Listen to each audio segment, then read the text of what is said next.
Bonjour à tous et bienvenue sur Food is Love, j'espère que vous allez bien. Aujourd'hui on va continuer le périple qui nous tient éloignés des terres du Groenland avec la préparation d'un smoothie qui rendra ô combien service à un grand nombre d'entre vous. Car ce smoothie est tout simplement un repas complet à boire, complet, équilibré, riche en antioxydants et en vitamines, dont vous pourrez adapter les macronutriments en fonction de vos besoins, que vous soyez un sportif ou que vous soyez Homer Simpson.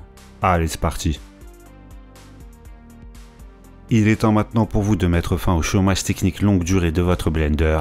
Pensez bien sûr à lui redonner un peu de respectabilité en le dépoussiérant, avant d'y introduire une banane pas trop mûre. S'en suivra une centaine de grammes de fruits rouges. Un mélange de mûres, de framboises et de myrtilles fera parfaitement l'affaire, aussi bien que l'utilisation de fruits rouges surgelés lorsqu'ils ne sont pas de saison. Des fruits rouges qu'on appréciera pour leur faible apport en sucre et pour leurs antioxydants qui vont faire du bien à notre corps. On ajoutera également une carotte d'environ 125 grammes, qu'on appréciera pour sa haute teneur en vitamine A. Une carotte qu'on pensera bien sûr à éplucher avant d'introduire dans le blender. D'ailleurs, si vous en avez la possibilité, privilégiez les fruits issus d'une agriculture biologique, blablabla blablabla. On introduira également dans notre smoothie une bonne dose de vitamine C avec le jus de la moitié d'un gros citron. Il est temps maintenant d'ajouter des lipides de qualité à notre préparation.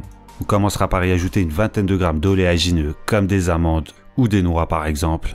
On y retrouvera notamment du fer, du magnésium et du calcium, sans oublier les acides gras de qualité. On complétera ces 20 grammes d'amandes avec une dizaine de grammes de graines de chia, toujours pour l'apport en acides gras de qualité, notamment en ce qui concerne les oméga 3 qui sont essentiels. Fourrez-en une bonne cuillère à soupe dans votre blender, avant d'ajouter une cuillère à soupe de miel pour sucrer la préparation. Vous pouvez vous passer de cette étape, notamment si vous souhaitez restreindre le nombre de calories et réduire la quantité de glucides. Vous pouvez aussi remplacer le miel par 2 ou 3 dattes, qui se chargeront d'apporter le goût sucré nécessaire. Glucides et lipides en pagaille, il est temps d'ajouter un peu de protéines à tout ça. Avec une trentaine de grammes de compléments alimentaires de type whey, goût chocolat, goût vanille ou goût neutre comme vous voulez. Je vous conseillerais en revanche d'opter pour une whey bio dans laquelle vous ne trouverez aucun édulcorant. On va encore augmenter la dose de protéines grâce à une centaine de grammes de fromage blanc, en prenant bien soin d'éviter le 0%. Si bien évidemment vous avez des soucis avec le lactose, faites l'impasse. Et s'il y a des bolides parmi vous qui consomment beaucoup d'énergie, vous pouvez ajouter une trentaine de grammes de flocons d'avoine. Quelques grammes de protéines en plus, des fibres, un indice glycémique modéré. Ils s'installeront confortablement dans notre smoothie. Il est temps maintenant de parfumer un peu ce smoothie avec subtilité. Quelques épices distribuées habilement, avec notamment du curcuma et de la cannelle, riche en antioxydants blablabla blablabla. Une petite pointe de couteau de chaque suffira pour en percevoir la présence sans se retrouver avec un smoothie tikka masala. L'aromatisation se terminera par l'ajout de 2 ou 3 feuilles d'herbes aromatiques comme de la menthe fraîche ou du basilic. Avant de transformer le tout en smoothie, vous allez devoir ajouter un agent de liaison.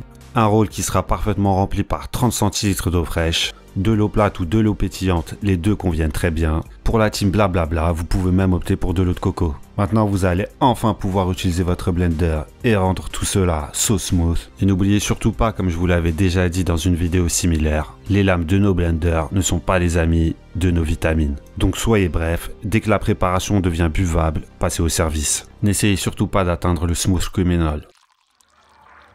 Chacun d'entre nous a ses propres besoins, donc n'hésitez surtout pas à adapter la quantité des macronutriments, en réduisant la quantité de glucides par exemple. Privilégiez les ingrédients qui vous plaisent et que vous avez sous la main. N'hésitez pas à faire des substitutions, car contrairement à ce qu'on essaye de nous faire croire, il n'y a pas de règle. Pensez s'il vous plaît à liker la vidéo, partagez-la et commentez-la avec plaisir. Et si vous n'êtes pas encore abonné, pensez à le faire. Ciao et à très bientôt.